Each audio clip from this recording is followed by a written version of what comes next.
દારૂ વેચનારા લોકો દારૂબંધી ધરાવતા ગુજરાતમાં પોલીસના હાથમાં ન આવે તેવા ગજબ ટેકનિકો અપનાવતા હોય છે અને જુદી જુદી રીતે દારૂની હેરફેર કરી તેમનો ધંધો ધમધોકાટ ચલાવતા હોય છે. ત્યારે અમદાવાદના દાણીલીમડા વિસ્તારમાંથી ક્રાઇમ બ્રાન્ચની ટીમ દ્વારા એક ભેજાબાજ બુટલેગરની ધરપકડ કરવામાં આવી છે, જે રાજસ્થાનથી રિક્ષામાં એવી જગ્યાએ દારૂ ભરીને લાવતો જે જોઈને તમે પણ ચોંકી જશો.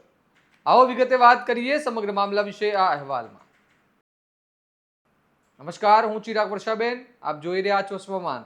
ગુજરાતમાં દારૂબંધી કાયદો અમલમાં છે. દારૂનું વેચાણ અને સેવન બંને પર પ્રતિબંધ છે અને આ કાયદાનો કડક અમલ થાય તે માટે પોલીસ તંત્ર સતત સક્રિય રહે છે. છતાં પણ કેટલાક ભેજાબાજો તસ્કરો એવા હોય છે જે કાયદાને પડકાર આપતા રહે છે અને પીઆસીઓ સુધી દારૂ પહોંચાડવા માટે નવી નવી યુક્તિઓ અપનાવતા હોય છે.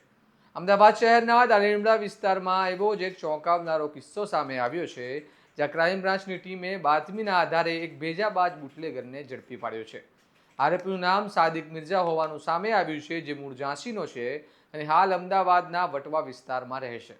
પોલીસ તપાસમાં સામે આવ્યું છે કે આરોપી પોતાની રિક્ષાનો ઉપયોગ દારૂની હેરફેર માટે કરતો હતો અને સામાન્ય રીતે સીએનજી બાટલાની જગ્યા પર ગેસ ભરાતો હોય છે, પરંતુ આ બુટલેગરે ત્યાં ગેસની જગ્યાએ ભારતીય બનાવટની અંગ્રેજી દારૂની બોટલો છુપાવી રાખી હતી અને આ રીતે રાજસ્થાનથી દારૂ લઈને આવી અમદાવાદમાં છૂટક વેપલો કરતો હતો. ખાસ વાત એ છે કે રિક્ષામાં સીએનજીના બદલે દારૂ ભરવામાં આવતો અને આરોપી વાહનને પેટ્રોલથી ચલાવતો હતો, જેથી બહારથી કોઈને શંકા ન જાય. એટલે કે એક તરફ કાયદાને ચકમું અને બીજી તરફ ટેકનિકલ ભેજાબાજી, બંનેનો સમન્વય કરીને આ ગેરકાયદેસર ધંધો ચલાવવામાં આવતો હતો.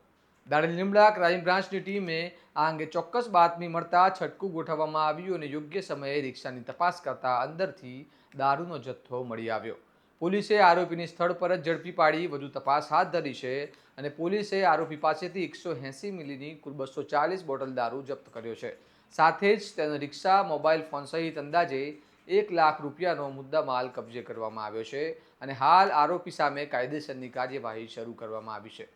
આ સમગ્ર ઘટનાએ ફરી એકવાર સ્પષ્ટ કર્યું છે કે દારૂબંધી હોવા છતાં ગેરકાયદેસર દારૂ બંધ થયો નથી, પરંતુ તે વધુ ચાલાકી અને ભેજાબાજી સાથે ચાલી રહ્યો છે.